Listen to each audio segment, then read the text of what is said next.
see.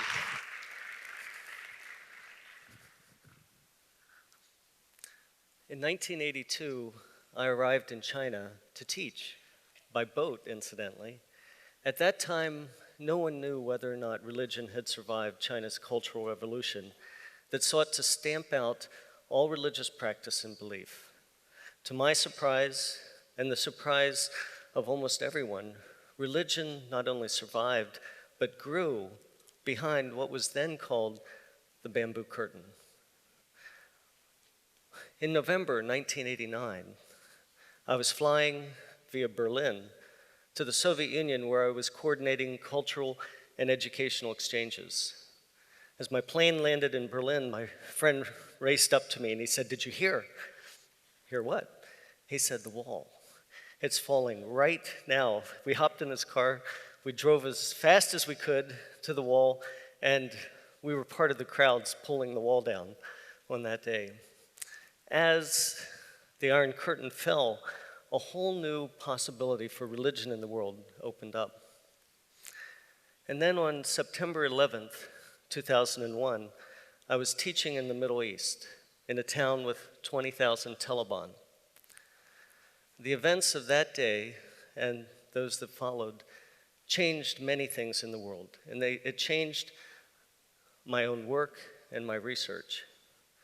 Up till then, religious freedom was primarily understood as restrictions imposed by governments, such as communist governments, on religious practice. But the events of 9/11 made it clear that the actions of an individual or groups within society can have as much and even more impact on religious freedom.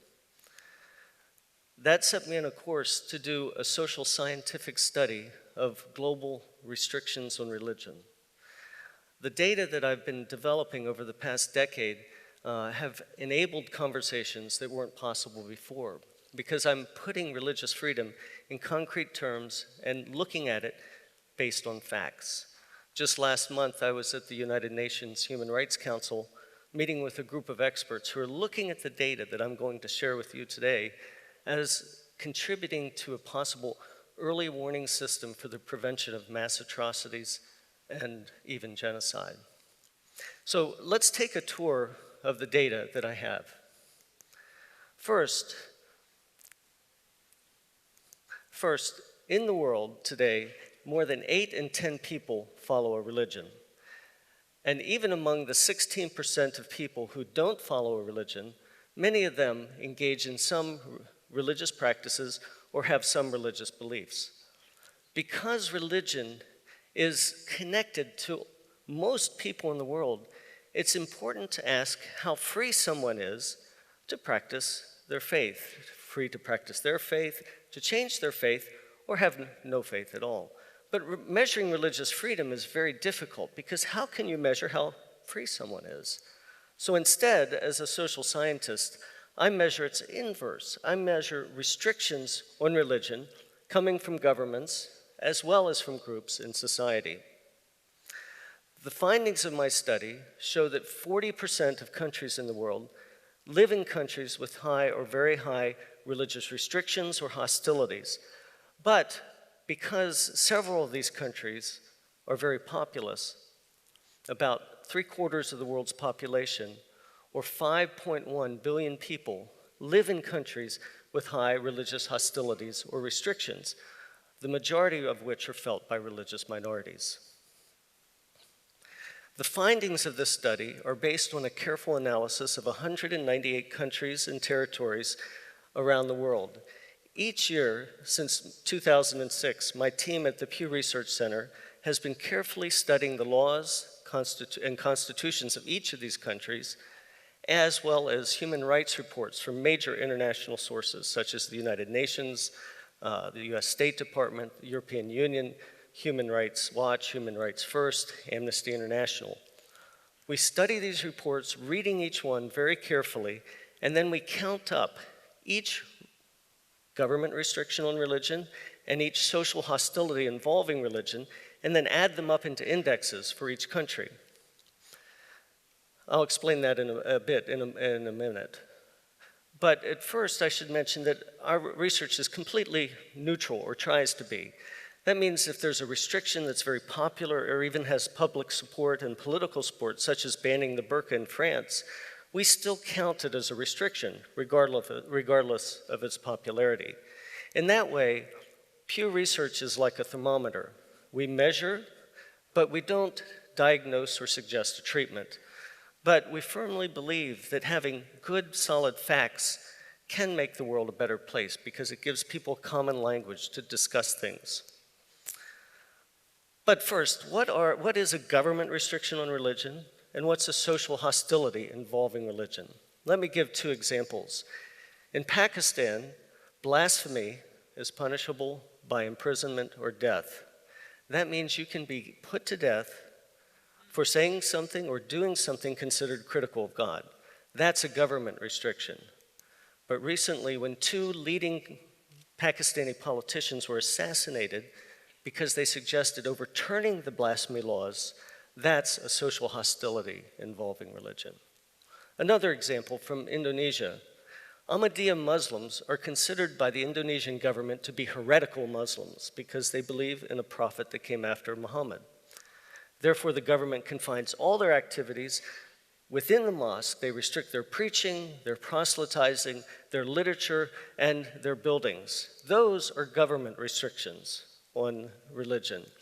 But when mobs take action and attack Ahmadiyya Muslims, burn their mosques down, and kill them, those are social hostilities involving religion. Let's look now at government restrictions on religion in particular. Our study looks at 20 different types of government restrictions and adds them up. So the more restrictions a country has and the more intense they are, the higher the score. We find that about 2/3 of the world's population lives in countries with high or very high government restrictions on religion. In addition to those that I've already described, this includes about 1/4 of the world's countries restricting religious symbols. For instance, recently a woman was fired in Britain for wearing a cross while she was working. And the European Court of Human Rights also recently found that British law does not adequately protect an employee's right to display a religious symbol while working. In about nearly 1/3 of countries worldwide, governments imprison people based on their religion-related activities. In Burma, for instance, Buddhist monks continue to languish in prison cells for their role as clergy in supporting human rights and democracy. And in nearly 1/4 of countries worldwide, governments restrict conversion from one religion to another at either the national level or at the local level. In India, for instance, 5 of its 28 states have anti-conversion laws, which in practice are used to prevent Hindus from converting to Islam or Christianity. And if they do, social violence also often results. And I'll be talking about that connection between government restrictions on religion and social hostilities involving religion as we go on. Let's now look at social hostilities for a moment. We look at 13 different types of social hostilities involving religion, and again, the more present and the more severe, the higher a country's score. About half the world's people live in countries with high social hostilities involving religion. In addition to the ones I've mentioned already, this includes sectarian violence, which occurs in 1 in 7 countries worldwide. This, in Iraq, for instance, even though the civil war ended several years ago, sectarian violence occurs on an almost daily basis. In more than 1/3 of countries worldwide, religion-related terrorists are active. In France recently, a rabbi and 3 Jewish schoolchildren were gunned down in a brazen act of religion-related terror. And in 1/3 of countries worldwide, social groups use force or the threat of force to enforce religious norms. In Indonesia, the norm is that everyone must have a religion. It's against the law to have no religion. You must have one. When Alexander An declared on a website that he has no religion, that triggered mob violence against him. As the mobs were attacking him, the police came to intervene, and instead of arresting the mobs who were attacking him, they arrested him because they considered him blasphemous. Again, another connection between social hostilities and government restrictions on religion. One of the contributions of our study is that it allows us to track these trends over time. As I've mentioned already, 40% of countries have high or very high restrictions or hostilities today. But that's markedly different than just 4 years earlier, when less than 30% of countries had high restrictions, what we call a rising tide of restrictions going around the world. Now, I'm going to give you a bit of social science by plotting each country on a chart. Each dot is a country, and the further the dot is to the right, the higher the government restrictions. And the closer it is to the top, the higher the social hostilities. And if you notice, there's many countries clustered in the bottom left-hand corner of the chart. That means a lot of countries have low government restrictions and low social hostilities. But watch what happens as we fast forward to 2010 to the bottom corner. Many countries leave that corner, and we call that, again, the rising tide of restrictions on religion. Let's focus on a few countries by looking at just the 25 most populous. I've pulled them out of the chart, and I'll blow them up to represent their population size.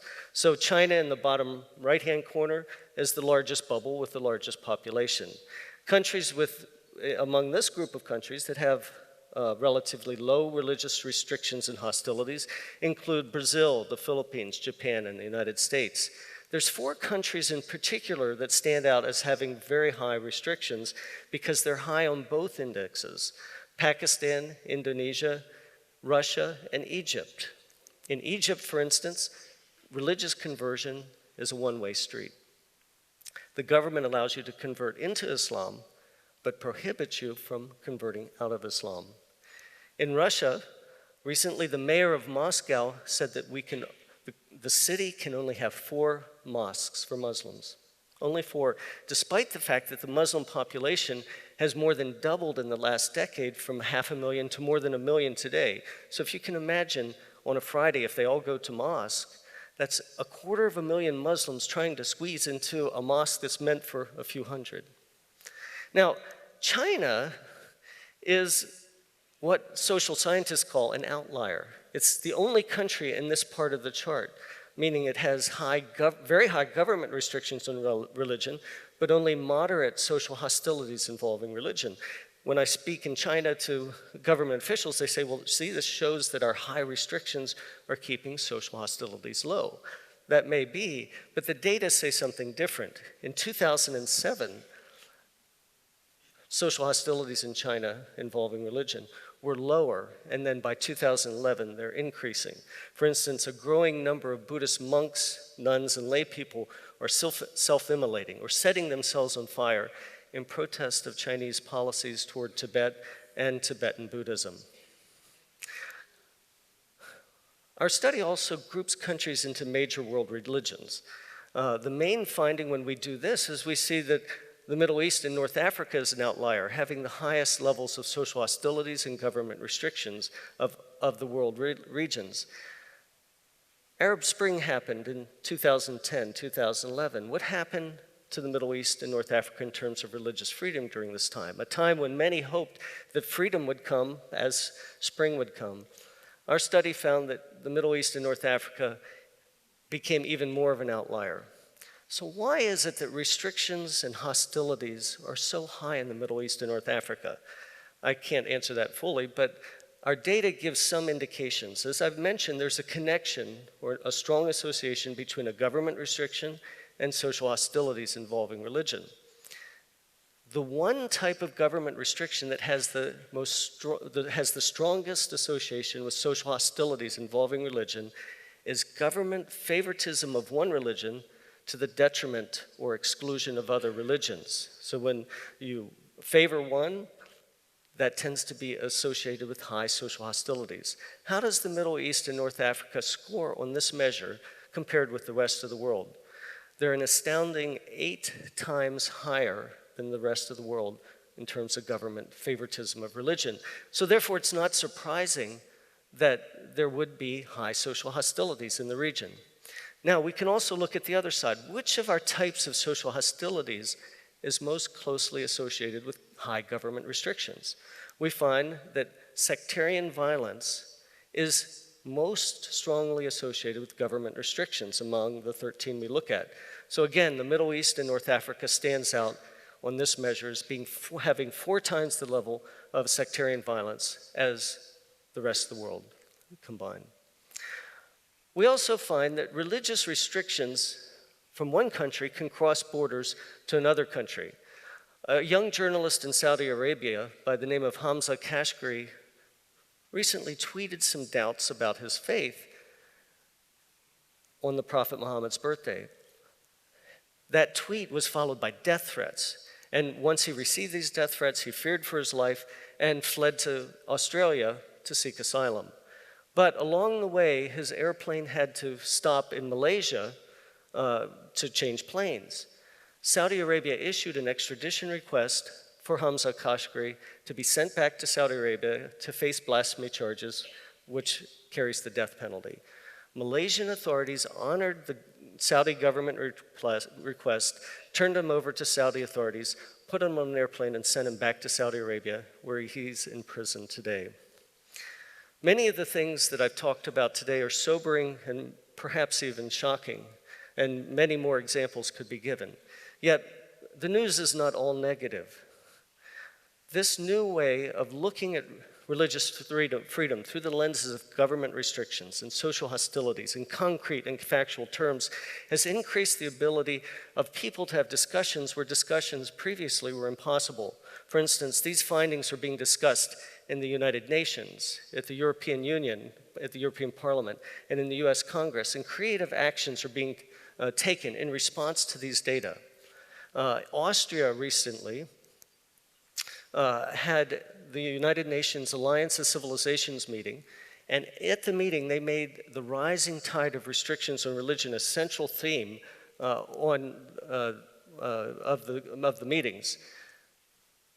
That's part of what we're seeing as also a rising tide of initiatives to address the increase of religious restrictions and hostilities. In fact, our study found in 2011 alone, about 76% of countries had initiatives to address this rising tide of restrictions on religion. 22 years ago, Boris Yeltsin, the leader of Russia, the leaders of the other Soviet republics, secretly and suddenly arrived in Almaty, Kazakhstan, where I was working coordinating educational and academic exchanges with President Nazarbayev.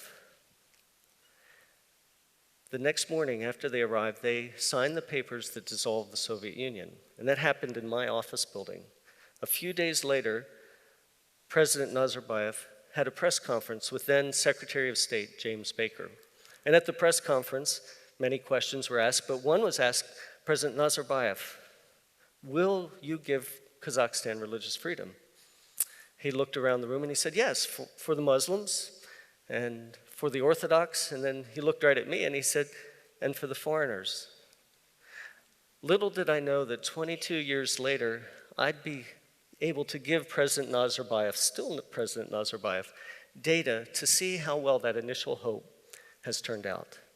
Thank you. And thank you there to Brian Grimm.